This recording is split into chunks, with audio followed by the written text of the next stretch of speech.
서빙고 마피아 연대기. 숙종 32년 1706년 한양. 겨울이 끝나갈 무렵 한강의 얼음은 가장 단단하고 투명했다. 이때가 바로 서빙고의 관리들이 가장 바쁜 시기였다. 에어컨도 냉장고도 없던 조선시대 한여름의 한양은 어떤 모습이었까? 기록에 따르면 펄펄 끓는 가마솥 같았다고 한다.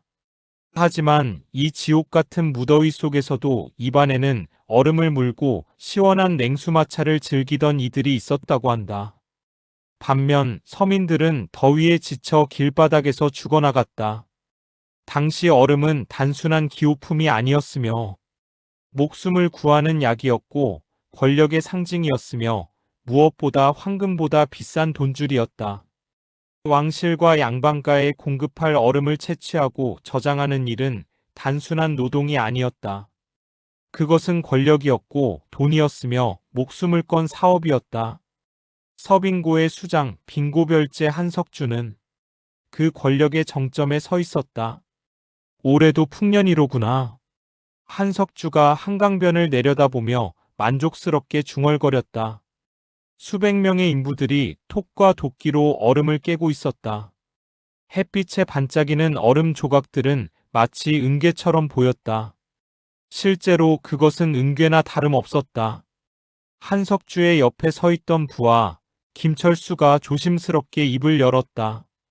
대감마님, 올해 동빙고에서도 채빙을 시작했다 하옵니다. 그래. 동빙고의 박별제가 또 날뛰는군. 한석주의 눈빛이 차갑게 식었다. 서빙고와 동빙고. 왕실에 얼음을 공급하는 두 개의 빙고는 표면적으로는 협력 관계였지만 실제로는 치열한 경쟁 구도였다. 아니, 경쟁을 넘어선 전쟁이었다. 우리 구역에 손대는 놈들은 없겠지? 그것이 마포 쪽 얼음장수 몇 놈이 동빙고와 손을 잡았다는 정보가 있사옵니다. 한석주의 입가에 냉소가 번졌다. 그래, 좋아. 본때를 보여줘야겠군. 김철수, 자네가 직접 처리하게. 명심하겠나이다. 이것이 시작이었다. 한양을 얼음으로 지배하려는 서빙고 마피아의 시대가 열리는 순간이었다. 제1장 조직의 탄생. 한석주가 서빙고 별제가 된 것은 5년 전이었다. 원래 그는 몰락한 양반가의 서자 출신으로 정상적인 출세길은 막혀 있었다. 하지만 그에게는 남다른 재능이 있었다. 사람을 조직하고 이익을 계산하며 필요하다면 냉혹하게 제거하는 능력이었다. 처음 서빙고에 발을 들였을 때 그곳은 부패와 무능으로 가득했다. 관리들은 뇌물을 챙기기 바빴고 인부들은 게으름을 피웠으며 얼음의 품질은 형편없었다. 한석주는 이 혼란을 기회로 보았다. 그는 먼저 가장 유능한 인부들을 자신의 편으로 끌어들였다. 김철수, 이만석, 박동수.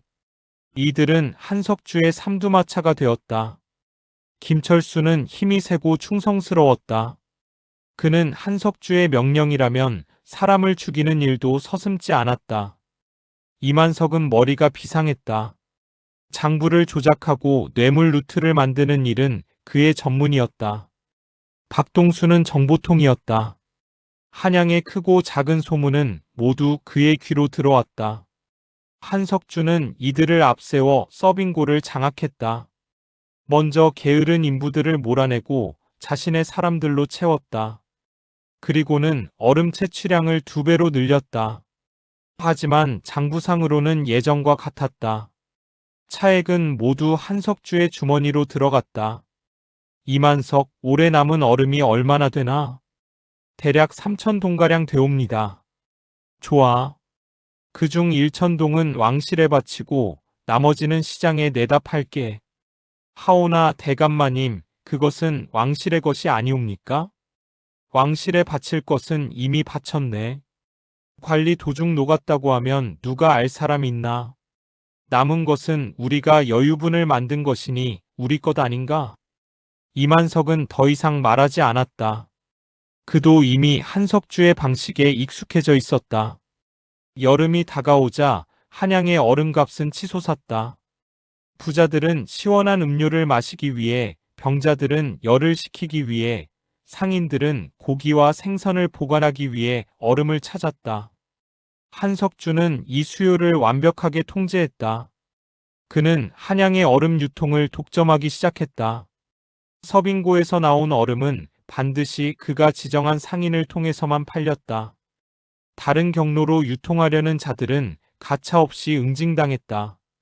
대감마님, 종로 쪽에서 독자적으로 얼음을 팔려는 장수가 있다 하옵니다. 박동수의 보고를 들은 한석주는 고개를 끄덕였다. 이름이 뭔가? 최서방이라 하옵니다. 원래 생선 장수였는데 겨울에 한강에서 얼음을 떠다가 팔기 시작했다고 합니다. 감히. 김철수.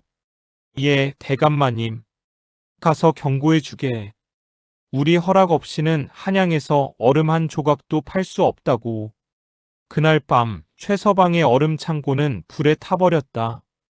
최서방 본인도 알 수 없는 자들에게 두들겨 맞아 한 달을 누워 지냈다. 그 이후로 한양에서 한석주의 허락 없이 얼음 장사를 하려는 자는 없었다. 제2장 제국의 확장. 한석주의 세력이 커질수록 그의 야망도 커졌다. 서빙고의 얼음 독점만으로는 부족했다. 그는 동빙고까지 손에 넣고 싶었다. 동빙고의 별제 박영식은 한석주와는 정반대 유형의 사람이었다. 그는 정통 양반 출신으로 청렴하고 원칙을 중시했다. 백성들 사이에서 평판이 좋았고 왕실에서도 신임이 두터웠다. 하지만 한석주에게 그것은 오히려 약점이었다. 박별제는 너무 깨끗해. 그게 문제지. 한석주가 이만석에게 말했다. 깨끗한 것이 왜 문제입니까? 깨끗한 놈은 타협을 모르네. 우리와 손잡을 생각이 없다는 뜻이지. 그렇다면 제거할 수밖에. 직접 해치시겠습니까? 아니, 그러면 너무 명백하지. 좀 더 우아한 방법을 써야 해. 한석주는 치밀한 계획을 세웠다. 먼저 동빙고의 내부자를 포섭했다. 박영식 밑에서 일하는 서기 정태수였다. 정태수는 도박 빚에 허덕이고 있었고 한석주는 그 빚을 대신 갚아주는 조건으로 그를 끌어들였다. 정석이, 자네가 할 일은 간단하네. 동빙고의 장부를 조금만 조작하면 돼. 어떻게 말입니까? 박별제가 얼음을 빼돌려 사복을 채우고 있다는 증거를 만드는 거지. 하지만 그것은 거짓이 아닙니까? 거짓이든 진짜든 증거만 있으면 되네. 자네 빚 생각해보게나. 채권자들이 가만히 있을 것 같은가? 정태수는 떨리는 손으로 장부를 조작했다. 박영식이 얼음 1천동을 빼돌려 개인적으로 팔았다는 내용이었다. 한석주는 이 조작된 장부를 사원부에 밀고했다. 동빙고 별제 박영식이 왕실의 얼음을 횡령했다는 증거를 입수했습니다. 사원부의 관리들이 동빙고를 조사하기 시작했다. 박영식은 결백을 주장했지만 장부는 명백했다. 그는 파직되었고 곤장을 맞은 뒤 귀향길에 올랐다. 새로운 동빙고 별제로 임명된 사람은 한석주의 친구 유성룡이었다. 아니, 정확히는 한석주의 꼭두각시였다. 축하하네, 유별제. 모두 자네 덕분이야, 한별제. 이제 우리는 한양의 모든 얼음을 장악했네. 서빙고와 동빙고 둘 다 우리 거야. 두 사람은 술잔을 부딪혔다. 한석주의 제국은 완성되었다. 제3장 피해 대가. 권력에는 대가가 따랐다. 한석주가 얼음 제국을 건설하는 과정에서 수많은 사람들이 희생되었다. 그 중에는 경고를 무시한 장수들도 있었고 한석주에게 반기를 든 인부들도 있었으며 단지 잘못된 시간에 잘못된 장소에 있었던 무고한 사람들도 있었다. 김철수는 한석주의 가장 충실한 집행자였다. 그의 손에는 피가 묻어 있었다. 처음 사람을 죽였을 때는 손이 떨렸지만 이제는 아무렇지도 않았다. 그것은 단지 일일 뿐이었다. 대감마님, 남대문 쪽 어물전 주인 송서방을 처리했습니다. 무슨 일이었나? 얼음값이 너무 비싸다고 관가에 상소를 올리려 했다고 합니다. 잘했네. 본보기가 필요했어. 송서방의 시신은 한강에서 떠올랐다. 관가에서는 실족사로 처리했다. 아무도 진실을 묻지 않았다. 아니, 묻고 싶어 하지 않았다. 하지만 모든 죽음이 조용히 묻힌 것은 아니었다. 숙종 35년 봄 한 사건이 한양을 뒤흔들었다.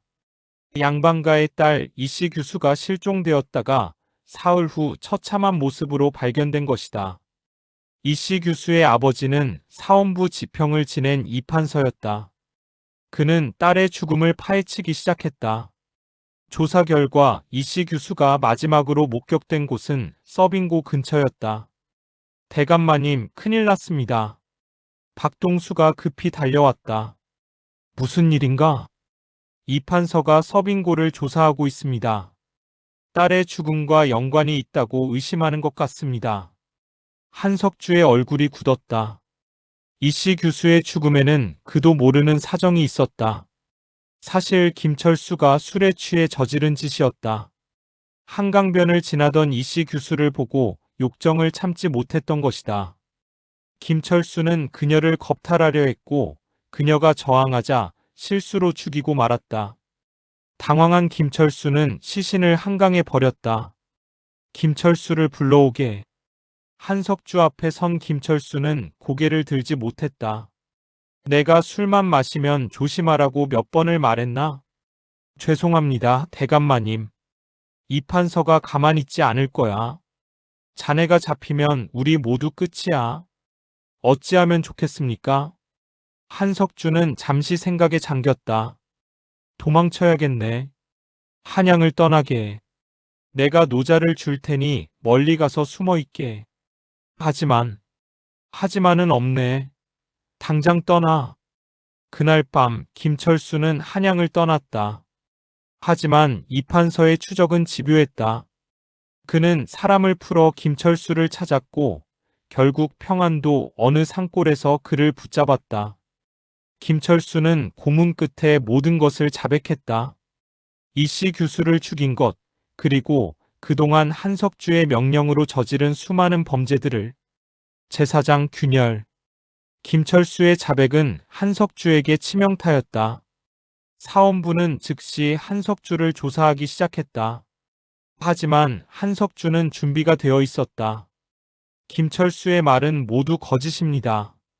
그는 제게 원한을 품고 있었습니다. 제가 그의 비리를 적발하여 파직시켰기 때문입니다. 증거가 있소? 여기 장부가 있습니다. 김철수가 얼음을 빼돌려 팔았다는 증거입니다. 한석주는 미리 준비해둔 조작된 장부를 내밀었다. 이만석이 정교하게 만든 가짜였다. 사원부는 한석주를 풀어줄 수밖에 없었다. 명백한 증거가 없었다. 김철수의 자백만으로는 부족했다. 김철수는 단독으로 이씨 규수를 살해한 죄로 능지처참되었다. 하지만 조직 내부에는 균열이 생겼다. 박동수가 한석주를 찾아왔다. 대감마님, 김철수를 그렇게 내버려 두시면 안 됩니다. 무슨 말인가? 김철수는 우리를 위해 더러운 일을 도맡아 했습니다. 이제 죽음 앞에 있는데 우리는 방관만 하고 있습니다. 다른 형제들이 어떻게 생각하겠습니까? 자네는 내가 어쩌길 바라나? 김철수를 구하기 위해 내가 나서서 죄를 뒤집어 쓰란 말인가? 그런 뜻이 아니라 나가게. 김철수는 자업자득이야. 그는 조심하라는 내 말을 듣지 않았어. 박동수는 더 이상 말하지 않았다. 하지만 그날 이후 그의 눈빛은 변했다. 이만석도 불안해하기 시작했다. 대감마님, 이대로는 안 될 것 같습니다. 사원부가 계속 우리를 주시하고 있습니다. 그래서 잠시 숨을 죽이는 게 어떻겠습니까? 얼음 장사도 줄이고 표면적으로는 깨끗하게. 안 돼. 지금 물러서면 우리 영역을 다른 놈들이 차지할 거야. 특히 남빙고의 그 새끼들이. 남빙고는 왕실 소속의 또 다른 빙고였다. 한석주가 서빙고와 동빙고를 장악하자 남빙고의 관리들이 움직이기 시작했던 것이다. 하지만 대감마님, 됐네. 내가 결정하면 따르면 돼. 자네는 장부나 잘 관리하게. 이만석은 말없이 물러났다. 하지만 그도 출구를 찾기 시작했다. 제5장 배신의 그림자. 한석주가 가장 신뢰하던 사람은 이만석이었다. 김철수가 힘이었다면 이만석은 머리였다. 모든 재정과 계획은 이만석의 손을 거쳤다. 하지만 이만석에게는 비밀이 있었다. 그는 오래전부터 자신만의 재산을 빼돌리고 있었다. 한석주가 모르는 계좌, 한석주가 모르는 금은보화. 언젠가 모든 것이 무너질 때를 대비한 탈출구였다. 김철수의 죽음은 이만석에게 경고였다. 나도 언젠가 저렇게 될 수 있다. 그는 더 이상 한석주를 믿을 수 없었다. 이만석은 조용히 접선을 시작했다. 사원부의 관리 박영식을 함정에 빠뜨린 것을 후회하던 정태수, 그리고 한석주에게 불만을 품은 서빙고 인부들. 우리가 힘을 합치면 한석주를 무너뜨릴 수 있습니다. 하지만 증거가 필요합니다. 명백한 증거가 제게 있습니다. 모든 장부, 모든 거래 내역, 모든 범죄 기록이 여기 있습니다. 이만석은 두툼한 장부 뭉치를 내밀었다. 이것만 있으면 한석주를 파멸시킬 수 있습니다. 아니, 그뿐만이 아닙니다. 동빙고의 유성룡, 그리고 그들과 결탁한 모든 관리들을 쓸어버릴 수 있습니다. 사원부는 즉시 움직였다. 하지만 한석주도 만만치 않았다. 박동수의 정보망이 이만석의 움직임을 포착한 것이다. 대감마님, 이만석이 배신했습니다. 뭐라고? 사원부와 접선하고 있습니다. 장부를 넘길 것 같습니다. 한석주의 얼굴이 일그러졌다. 그 배신자, 당장 찾아내. 하지만 이만석은 이미 사원부의 보호를 받고 있었다. 한석주가 손을 쓸 수 없는 곳에 있었다. 제6장 여인들의 복수. 한석주의 잔혹함은 남자들에게만 향한 것이 아니었다. 그의 권력 아래에는 수많은 여인들의 눈물이 있었다. 기생춘향은 한석주의 첩이었다. 아름다운 외모와 재치로 한양에서 유명했던 그녀는 한석주의 눈에 들어 반강제로 그의 여인이 되었다. 처음에는 권력자의 여인이라는 것이 나쁘지 않았다. 비단 옷을 입고 좋은 음식을 먹고 좋은 집에서 살았다. 하지만 시간이 지나면서 그녀는 한석주의 진짜 모습을 보게 되었다.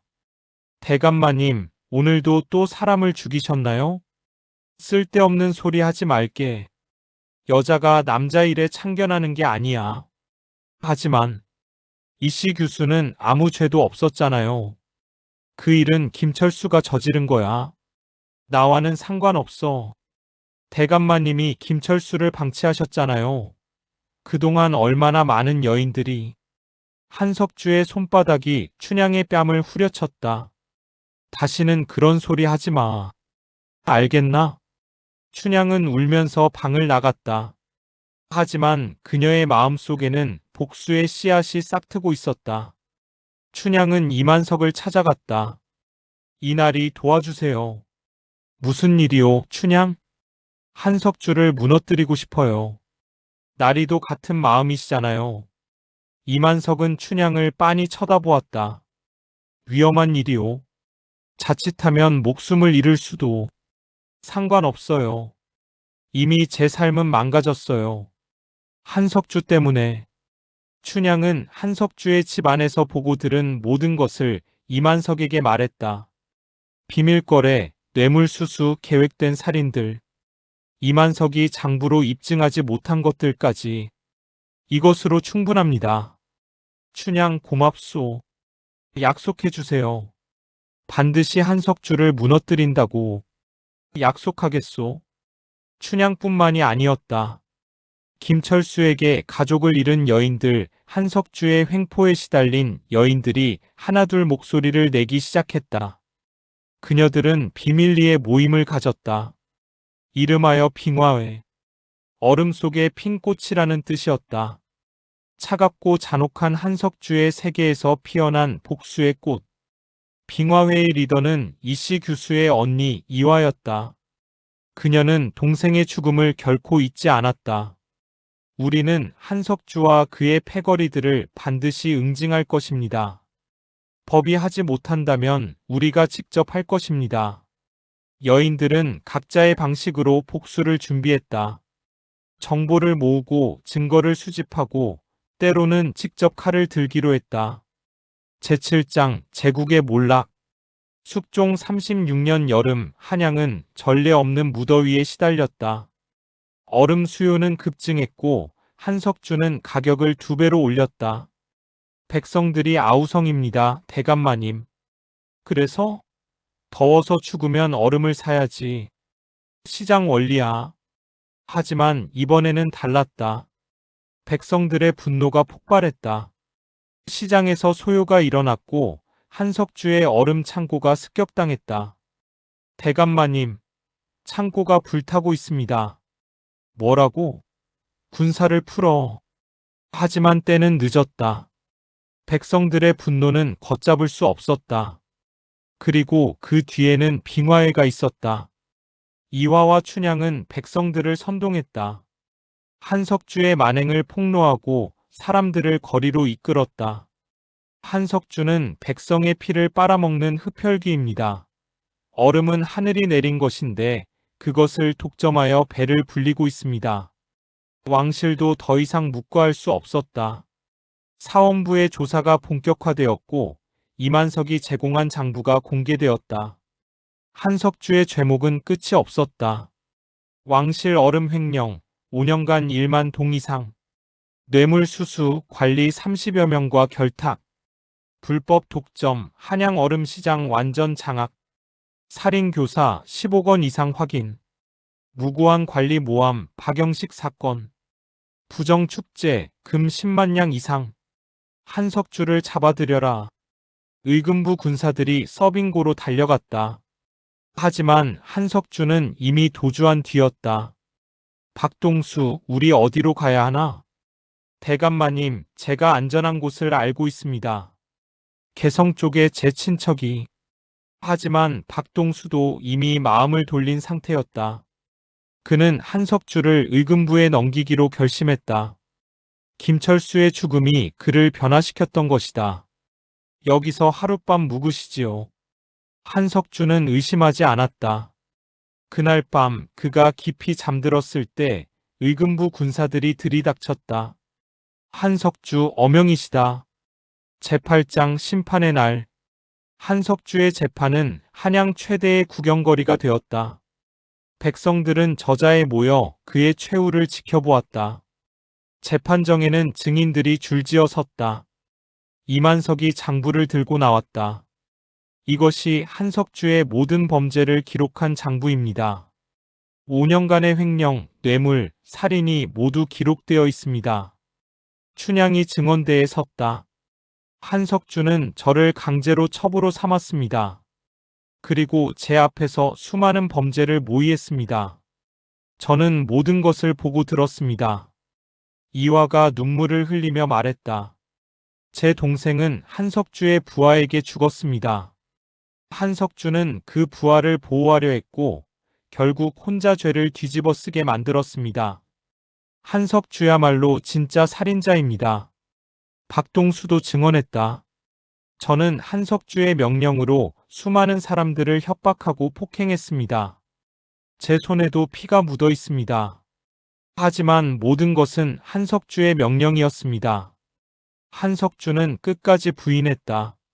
모두 거짓입니다. 저들은 저를 모함하고 있습니다.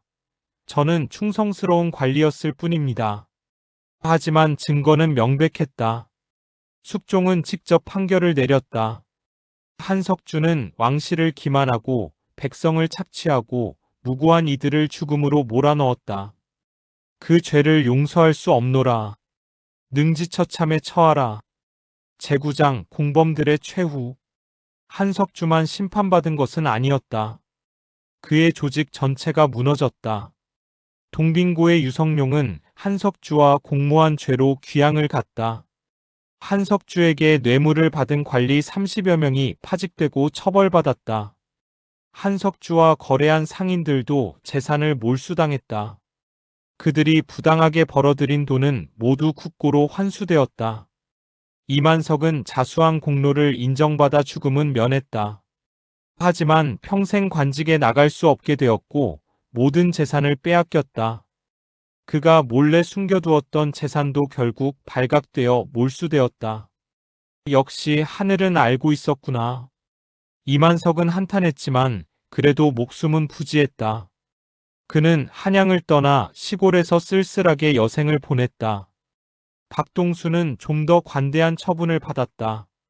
그가 마지막 순간 한석주를 배신하고 의금부에 협조한 덕분이었다. 그는 서빙고의 말단 인부로 강등되어 평생 얼음을 나르는 일을 했다. 한때 권력의 중심에 있던 그가 가장 밑바닥으로 떨어진 것이다.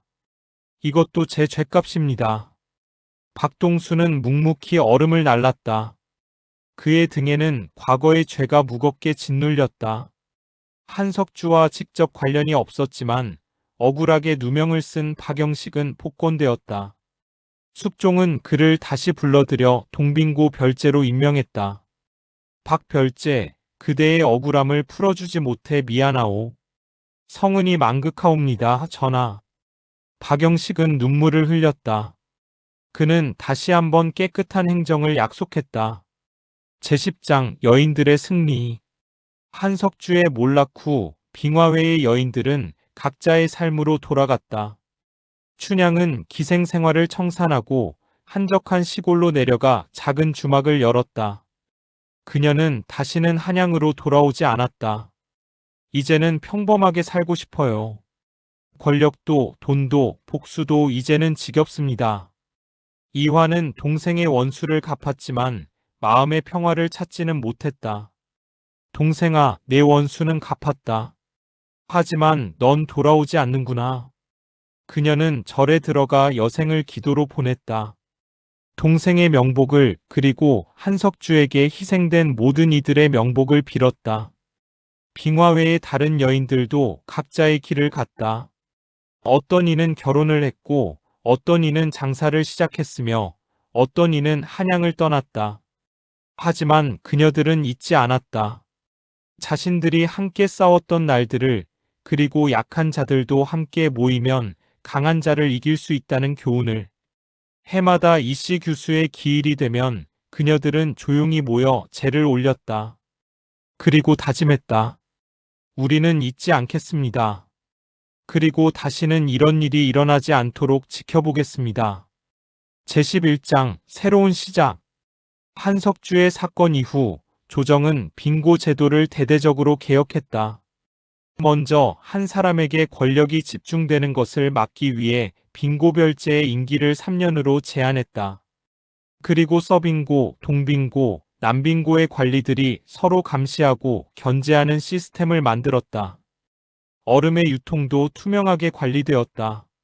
모든 거래는 장부에 기록되었고 사원부가 정기적으로 감사했다. 가격도 통제되었다.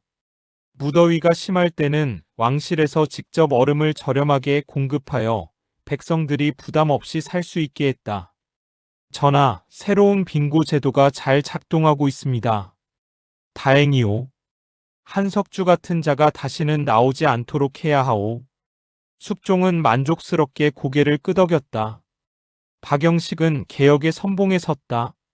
그는 자신이 겪었던 억울함을 다시는 누구도 겪지 않도록 하기 위해 노력했다. 얼음은 백성의 것입니다. 권력자가 독점할 수 있는 것이 아닙니다. 그의 말은 모든 빙고 관리들의 좌우명이 되었다. 한편 서빙고의 인부들도 변화했다.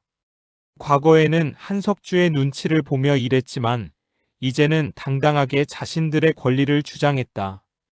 우리도 사람입니다. 공정한 대우를 받을 권리가 있습니다. 조정은 인부들의 임금을 올리고 작업 환경을 개선했다. 한석주 시절에는 상상도 할 수 없던 일이었다. 제12장 한석주의 최후. 능지처참의 날이 왔다. 한석주는 저작거리 한가운데 끌려 나왔다. 수천 명의 백성들이 모여 그를 지켜보았다. 저 악당을 보라. 우리의 피를 빨아먹던 놈이다. 얼음으로 배를 불리고 사람을 죽이고 여인들을 겁탈했던 놈이다. 백성들의 욕설이 빗발쳤다. 한석주는 고개를 떨구고 있었다. 망나니가 칼을 들었다. 한석주 유언이 있는가? 한석주는 천천히 고개를 들었다. 그의 눈에는 후회도 두려움도 없었다. 오직 차가운 허무만이 있었다. 나는 후회하지 않는다. 뭐라고? 나는 단지 기회를 잡았을 뿐이다. 이 세상은 약자가 강자에게 먹히는 곳이다. 나는 강자가 되려 했고 한때는 성공했다. 그것으로 족하다. 백성들은 경악했다. 죽음을 앞두고도 뉘우침이 없다니. 내 놈은 악기로구나. 지옥에 떨어져도 모자랄 놈이다. 한석주는 웃었다. 마지막 웃음이었다. 지옥이라. 나는 이미 지옥에서 살았다. 이제 무엇이 두렵겠는가? 망나니의 칼이 내려왔다. 한석주의 비명이 저자를 가득 채웠다. 그의 머리가 몸에서 날아갔고 피가 사방으로 튀었다. 백성들은 환호했다. 악마가 죽었다고, 정의가 승리했다고. 하지만 일부는 조용히 고개를 저었다. 저런 괴물이 또 나타나지 말라는 법이 있나? 권력이 있는 곳에는 항상 한석주 같은 자들이 나타난다네. 그들의 우려는 정확했다. 한석주는 사라졌지만 그가 보여준 탐욕과 잔혹함의 길은 여전히 열려 있었다. 숙종 40년 한석주 사건으로부터 4년이 지났다. 한양의 빈고는 평화롭게 운영되고 있었다. 박영식의 헌신적인 노력 덕분에 얼음은 공정하게 분배되었고 백성들은 합리적인 가격에 얼음을 살 수 있었다. 하지만 역사는 반복된다. 남빈고에 새로 부임한 별제 조용석이라는 자가 있었다. 그는 한석주의 이야기를 들으며 생각했다. 한석주는 너무 성급했어. 너무 눈에 띄게 움직였지. 좀 더 조용히, 좀 더 교묘하게 한다면. 조용석은 미소 지었다. 그의 눈에는 한석주와 같은 야망이 타오르고 있었다. 하지만 이번에는 달랐다. 빙화회의 여인들이 아직 살아있었다.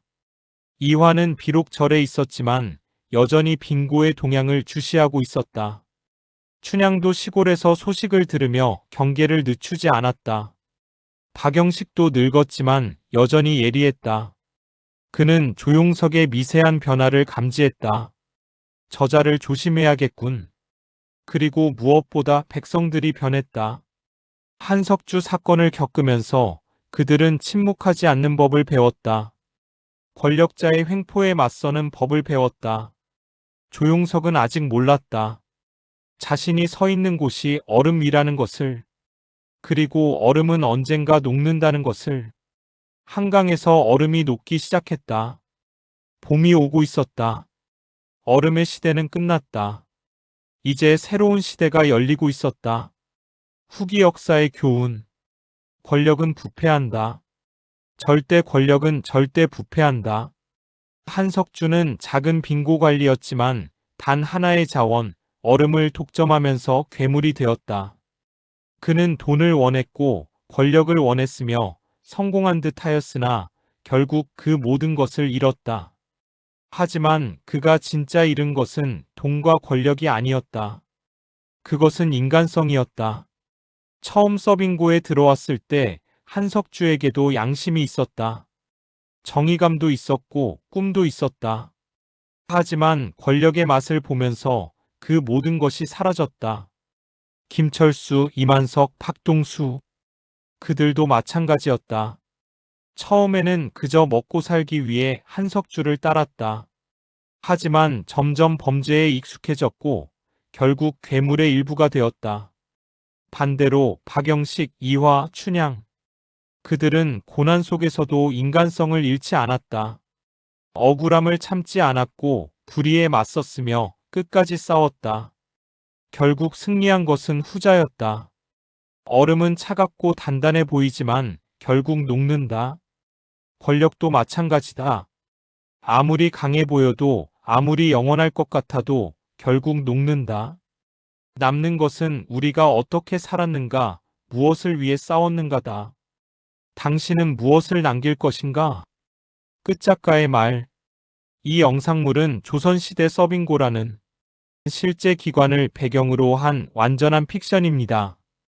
등장하는 모든 인물과 사건은 허구이며 실존 인물과는 무관합니다. 서빙고는 실제로 조선시대의 왕실과 관청에 얼음을 공급하던 중요한 기관이었습니다. 하지만 이 영상에서 묘사된 것과 같은 조직적인 범죄나 부패가 있었다는 역사적 기록은 없습니다. 다만 권력과 자원의 독점이 어떻게 부패로 이어질 수 있는지, 그리고 그에 맞서는 정의와 용기가 얼마나 중요한지를 보여주고 싶었습니다. 재미있게 보셨다면 구독, 좋아요 부탁합니다.